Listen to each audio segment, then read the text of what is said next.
Madame, Monsieur, bonsoir, bienvenue au 20h30. Voici la une du journal ce soir. Évaluation de performance dans le domaine de l'élevage. Les acteurs en appellent à la modernisation des pratiques et des outils. Le ministre Taïga s'est rendu dans l'Adamawa pour toucher du doigt les avancées et les freins du dit secteur. L'argent ne fait pas de bruit, mais le bruit des pièces de monnaie se raréfie dans les caisses, dans les poches et dans les bourses. La situation perdure et devient parfois source de querelles dans les commerces. Le 20h30 questionne une fois de plus cette pénurie. Voilà pour les titres. Madame, Monsieur, merci de nous recevoir chez vous.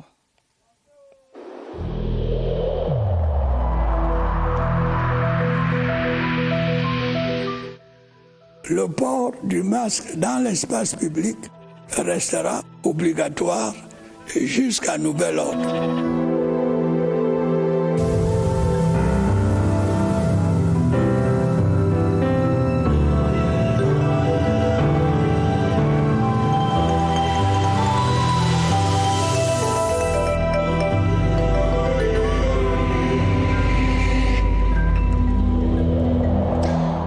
Bienvenue une fois de plus. L'état de santé du secteur de l'élevage dans le Septentrion a fait l'objet ce week-end d'une évaluation. Le ministre de l'élevage, des pêches et des industries animales était en visite de travail dans la région de l'Adamawa. Le docteur Taïga, par ailleurs président du conseil d'administration de la Caisse de développement de l'élevage du Nord, a présidé les travaux du conseil de la dite structure. Salomon Kankili Babale nous en dit plus. La Caisse de développement de l'élevage pour le Nord n'a pas vu rouge dans ses comptes. L'exercice 2020, rendu à mi-parcours, a connu quelques péripéties dues à la crise sanitaire mondiale. Les performances enregistrées cette année laissent tout de même entrevoir un tableau encourageant. On a pu mobiliser les recettes autour de 700 millions déjà, ce qui permet de réaliser un certain nombre d'activités, notamment les infrastructures d'hydraulique pastorale, dont il y a 9 forages à réaliser. Les membres statutaires réunis en Gaoundéré autour du docteur Taïga, président du conseil d'administration de la CEDEN, ont surtout planché sur de nouvelles perspectives. Il faut davantage moderniser l'intense activité pastorale dans la partie septentrionale. Quand on va vers la modernisation, on est obligé d'améliorer l'alimentation animale. D'autres projets d'envergure vont être réalisés, des champs fourragers, et la construction d'un bâtiment siège dans la région. Alors que les signaux sont au vert pour l'élevage bovin, la volaille, elle, se fait de plus en plus rare. Les prix du poulet de chair et des œufs ont grimpé dans les marchés aux grandes dames des clients. Les vendeurs, eux, pointent du doigt la pandémie du Covid-19. Constat dans ce reportage que signe Elvire Ninangalim. À peine visibles quand ils ne sont pas introuvables, la poule et l'œuf jouent les intéressés en ce temps de crise sanitaire. La rareté de ces deux aliments dans les marchés de la cité capitale agite la filière. Chez Olivier, la baisse de son chiffre d'affaires est nette. Ses œufs ne se vendent plus comme avant.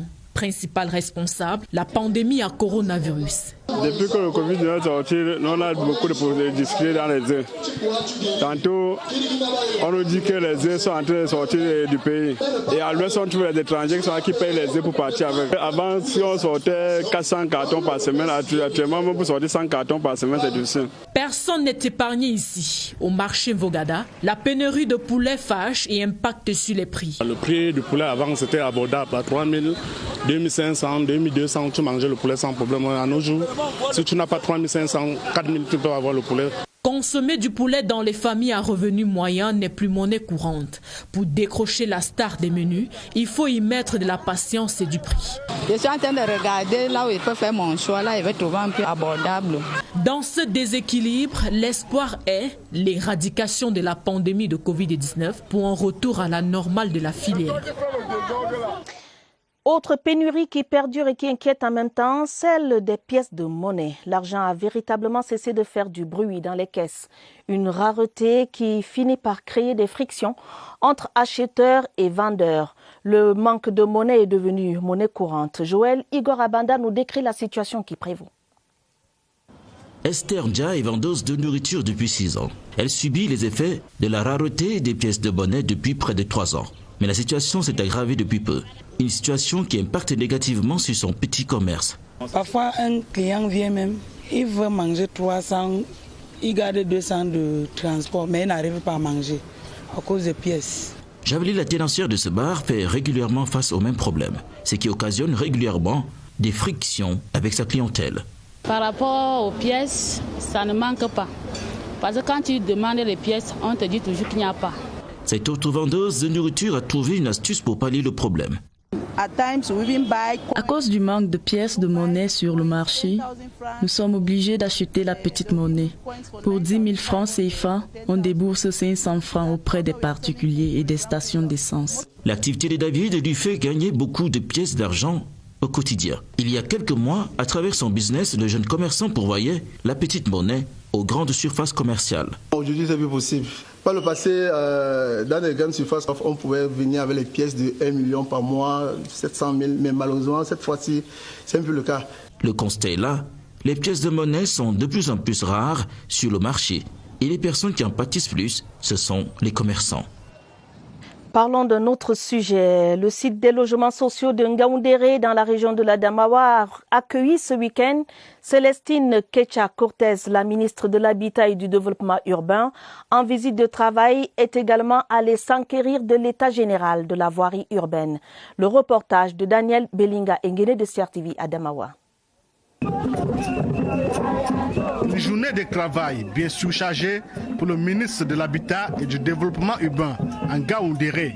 Célestine Kecha-Cortez s'est rendue sur le site des logements sociaux où 5 habitations sont prêtes à accueillir les premiers occupants. J'ai vu les travaux sont achevés. Aujourd'hui, les logements sont disponibles en Ngaoundéré pour les populations de l'Adamawa. Le membre du gouvernement s'est également rendu au chantier de la délégation régionale de l'habitat et du développement urbain, un immeuble R+3 de 92 bureaux qui sera certainement utilisé par d'autres sectoriels. Compte tenu de ce que c'est près de 92 bureaux sur 3 niveaux, la solidarité gouvernementale devrait commencer aussi par là. Dans son tour de ville, Célestine Kecha-Cortez s'est rendu compte de l'immense travail abattu par la mairie de Ngaoundéré pour fluidifier la circulation. J'encourage l'initiative du maire de ville d'élargir le pont, de faire des caniveaux maçonnés pour stabiliser la chaussée. La journée de travail du ministre de l'Habitat et du Développement urbain s'est achevée par une visite de courtoisie au Lamido de Ngaoundéré. Soutenir la production agro-industrielle et conforter la ceinture agricole autour de la ville portuaire de Kribi. L'exhortation est de Gabriel Mbaye-Robé à l'endroit des agriculteurs de l'océan dans le sud. C'était au terme d'une tournée du ministre de l'Agriculture et du Développement rural dans cette partie du pays. Freddy Melingui nous en dit plus depuis Kribi. Le centre d'incubation de référence des jeunes d'Mbébé a été la dernière étape de la visite de travail du ministre de l'Agriculture et du Développement rural dans l'océan. J'ai été très ravi de trouver sur ce site une synergie d'action entre les projets gouvernementaux. Sur place, le Minader a nettoyé le pourtour du plan pour identifier le rejet successeur, prêchant par l'exemple au champ semencier à vitroplan de bananiers plantains d'Afrique centrale où le dynamisme et la détermination du jeune capitaine d'industrie agricole, Tonio Bambikwe, inspire de nombreux jeunes. Le ministre de l'Agriculture est venu confirmer aux jeunes qu'ils seront en première ligne dans la mise en place de la révolution agricole prônée par le chef de l'État.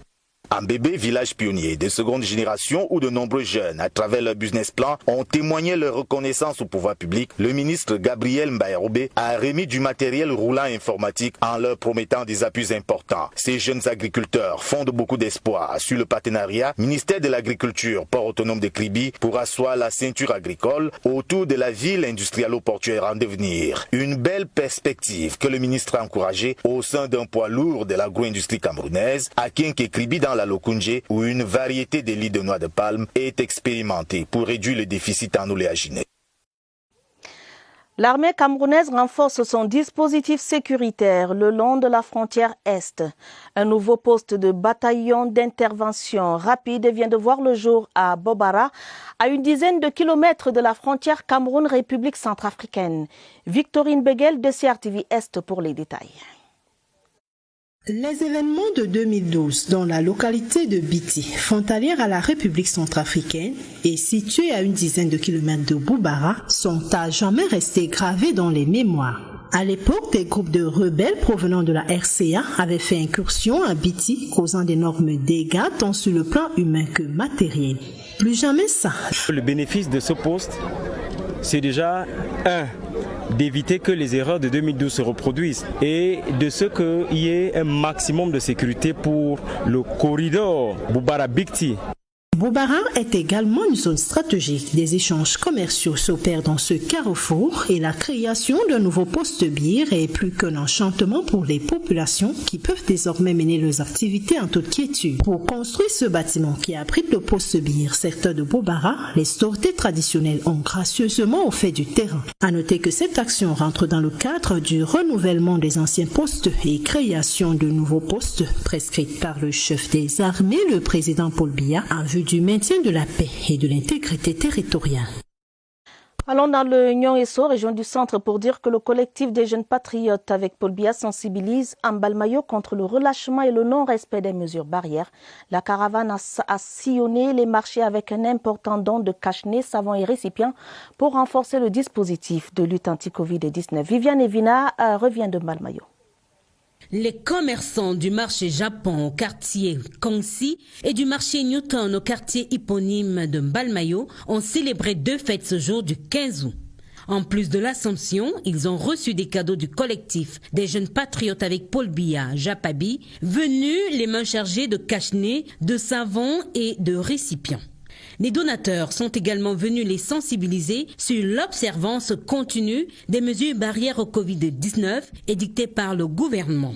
Avec la maladie qui est dehors, là, comme vous nous laissez les choses, et apprécie tout ça, que c'est bien. Je remercie Paul Biya, les sages.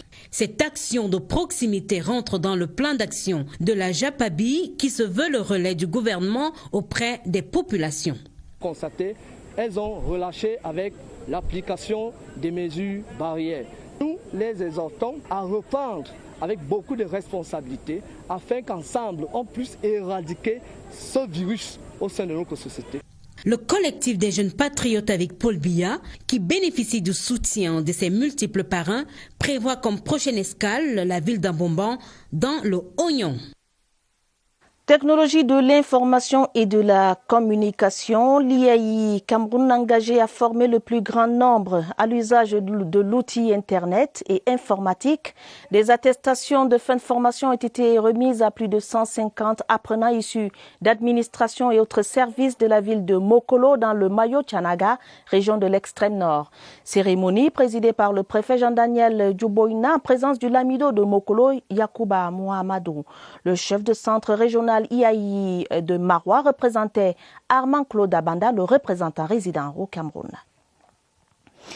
Le poste national de la CRTV accompagne les jeunes durant ces vacances. Le programme Vacances utiles revient sur les ondes de la CRTV Radio tous les jours de 9h à 11h de lundi à vendredi pour occuper les vacanciers. L'incubation au métier de la communication porte sur des thèmes éducatifs orientés vers le patriotisme. Laurence Okalia.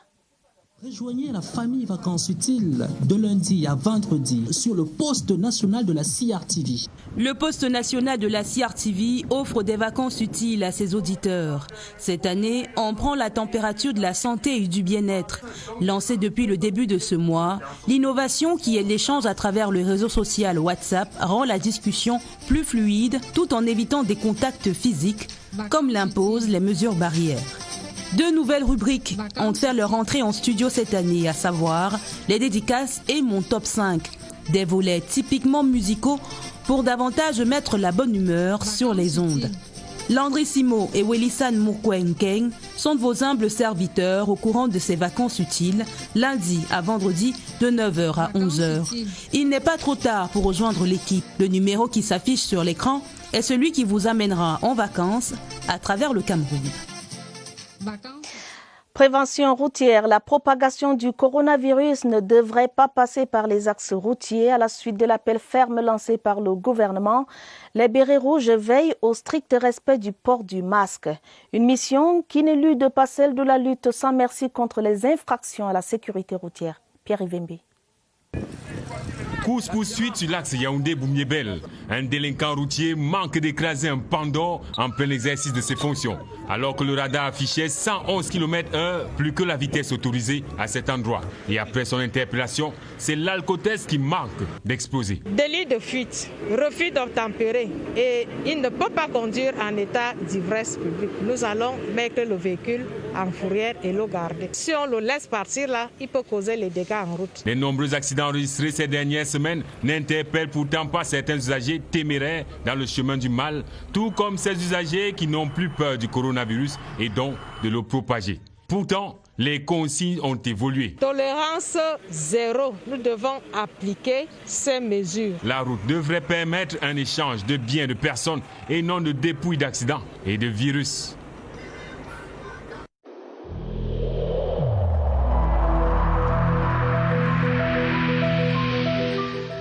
N'oublions pas que la négligence d'une seule personne peut nuire gravement à l'ensemble de la communauté.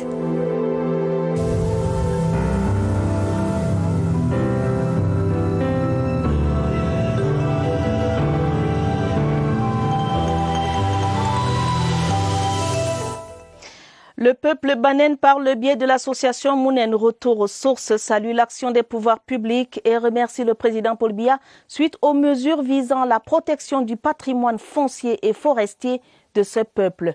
La cérémonie de remerciement a eu lieu hier samedi à Ndikinimeki dans le Mbamé Inubu. Les détails avec Michel Renaud Owanja. Selon les sources historiques, nombreux Banènes ont été contraints en déplacement, engendrant ainsi des questions sur leur patrimoine foncier. Après 6 décennies, des cris de détresse engendrés par la situation vont amener les pouvoirs publics à décider de la préservation de leur patrimoine. Les Banènes réunis à Ndikinimeki autour de l'association Mounen Retour aux sources ont tenu à saluer l'action des pouvoirs publics ainsi que les démarches entreprises par les élites telles Serge Espoir Matumba, fils Banène, par ailleurs premier secrétaire du PURS. Nous avons aujourd'hui compris que le président de la République est à l'écoute de tout le peuple camerounais, dont nous disons merci. En marge de cette reconnaissance, des kits d'hygiène et des denrées alimentaires ont été remis aux populations dans le cadre de la lutte contre le Covid-19. Riposte anti-Covid-19 au Cameroun, certaines organisations religieuses ont fourni aux fidèles des matériels et équipements sanitaires pour renforcer l'application des mesures barrières. C'était la bonne nouvelle du jour au point de presse ce dimanche au Centre des opérations d'urgence de santé publique où nous allons tout de suite retrouver notre reporter sur place, Évariste Yenga. Bonsoir. Que doit-on retenir ce soir? Vous avez l'antenne.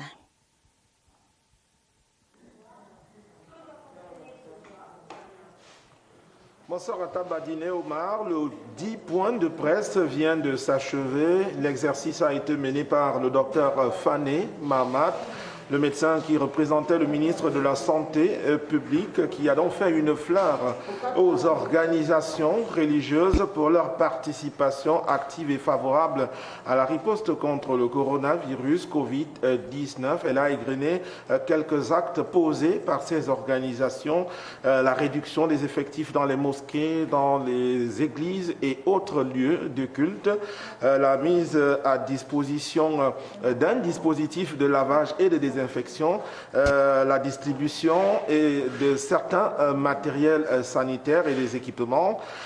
C'était pour rassembler tout cela et les féliciter d'avoir participé à la riposte contre le coronavirus Covid-19 jusqu'ici.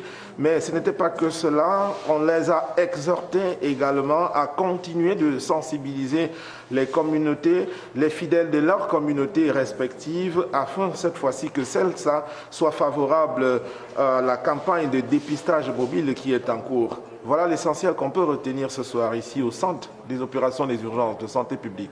À vous le plateau. Merci Évariste Yenga, merci pour tout ce que vous avez dit. Nous retenons que la lutte anti-Covid-19, c'est une implication de tous. La preuve avec les religieux ce soir. Merci et bonne soirée à vous.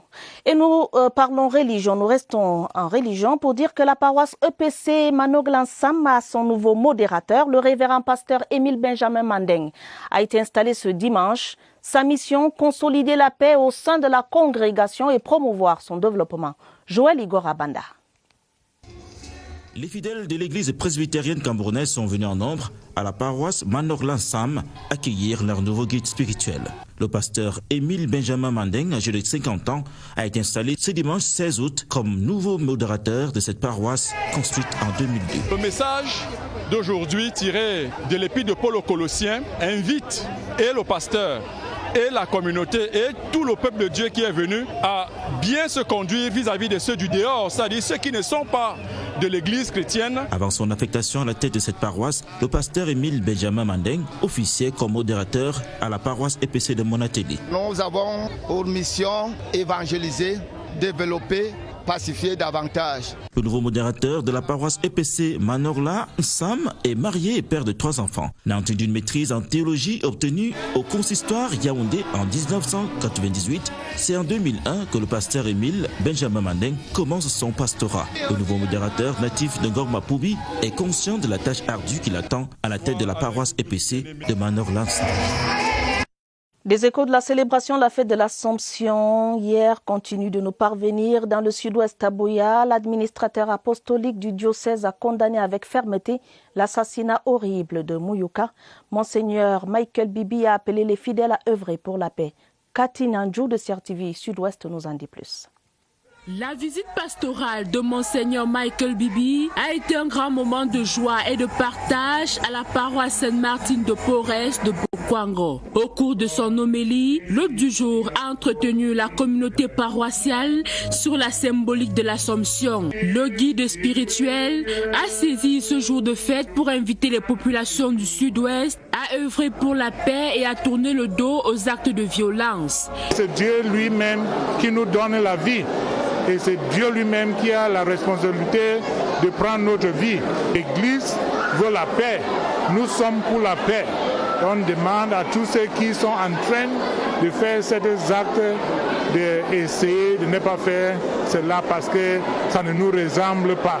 La solennité de l'Assomption a été également marquée ici par l'administration du sacrement de confirmation à plusieurs chrétiens. L'administrateur apostolique a demandé aux nouveaux confirmés d'avoir pour modèle la Vierge Marie, Mère du Christ. Il faut persévérer dans la prière, quelles que soient les difficultés. Ce message résume la célébration de l'Assomption et découle de l'abbé Jean-Baptiste Otuntolo. Pour le curé de la paroisse Marie Médiatrice d'Etoudi, le monde doit croire, tout comme la Sainte Vierge Marie, qui a cru en la parole de Dieu. Les leçons de cette célébration de l'Assomption, voici le regard de Étienne Pascal Azégué. La vie sans la prière serait vaine. Face à la difficulté, nous devons avoir recours en Dieu. La Vierge Marie a expérimenté la dureté de la vie en voyant son Fils Jésus-Christ cloué sur la croix. La fête de l'Assomption cette année est une invite à persévérer dans la foi. L'Assomption marque quoi? Le couronnement de la mission de la Vierge Marie. Et l'Assomption de cette année 2020 rappelle que le monde ne vit pas sans Dieu.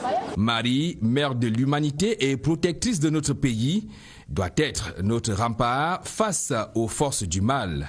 La pandémie Covid-19 est arrivée et aujourd'hui, on peut dire qu'on est debout. Toutes les prières qui s'élèvent partout ailleurs sont en train d'assurer un meilleur Cameroun pour aujourd'hui et pour demain. Les fidèles chrétiens catholiques du monde sont aujourd'hui dans l'allégresse, car la Vierge Marie, élevée au ciel en corps et en âme, est synonyme de soulagement de leur peine. Joseph Elemedjo repose désormais à Adoum dans la région du Sud. L'ancien directeur photo à la CRTV y a été inhumé au cours d'une cérémonie riche en émotions et à laquelle le directeur général de la CRTV était représenté par Berthe Mbala, la chef de la station régionale CRTV Sud. Georges Ndi nous en dit plus. Des adieux en musique, des cris, des larmes de la famille, des amis et collègues. Tous inconsolables par la douleur de voir la terre d'Adoum Soir se refermer sur Joseph Elemedjo. Elle est venue, elle a combattu, elle a vaincu. il est retourné vers son créateur. L'équipe des amis et collègues de la CRTV était menée par le chef de la station régionale CRTV Sud, Bert Mbala, qui portait le message de condoléances du directeur général de l'office, Charles Ndongo. Une marque de reconnaissance pour ce grand professionnel.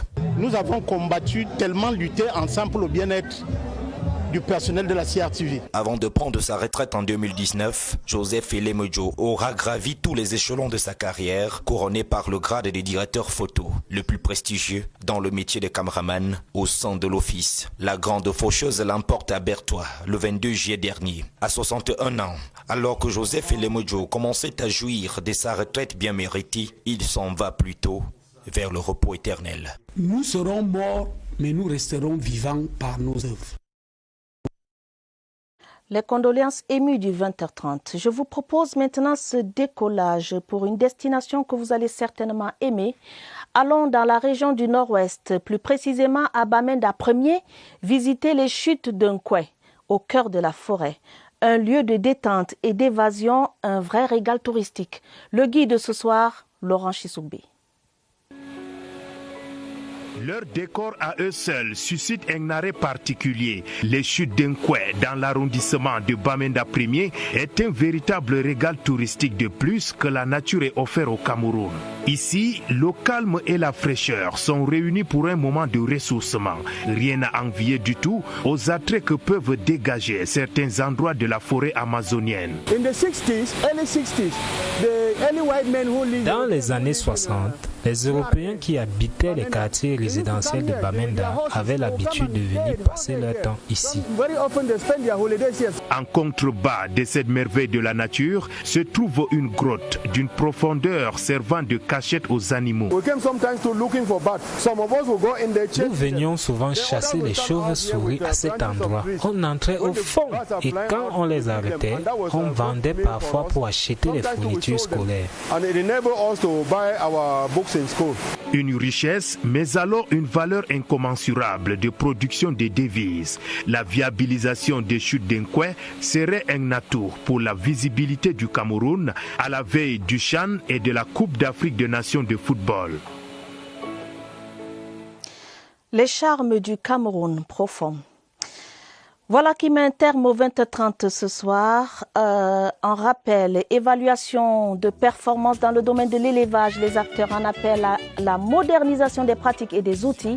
Le ministre Taïga s'est rendu dans la région de l'Adamawa pour toucher du doigt les avancées et les freins du dit secteur. Et puis l'argent ne fait pas de bruit, mais le bruit des pièces de monnaie se raréfie dans les caisses, dans les poches et dans les bourses. La situation perdure et devient parfois source de querelles dans les commerces. Fin du journal, préparé avec la collaboration de Barbara Padjama et Mirabel Tala. Prochain rendez-vous avec l'information, ce sera à minuit. Dès demain, retrouvez Romuald Tuisungok pour les éditions de 20h30 semaine. Madame, Messieurs, votre fidélité nous honore. Prenez soin de vous, prenez soin de vos familles. Bonne soirée et bon début de semaine à tous.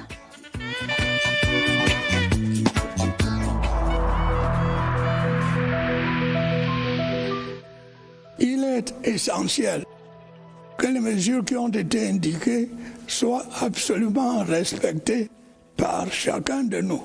Lavez-vous régulièrement les mains à l'eau et au savon ou à l'aide d'un gel hydroalcoolique.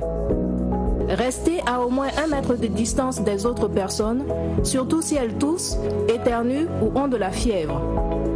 Si vous avez de la fièvre, de la toux ou des difficultés à respirer, consultez un médecin.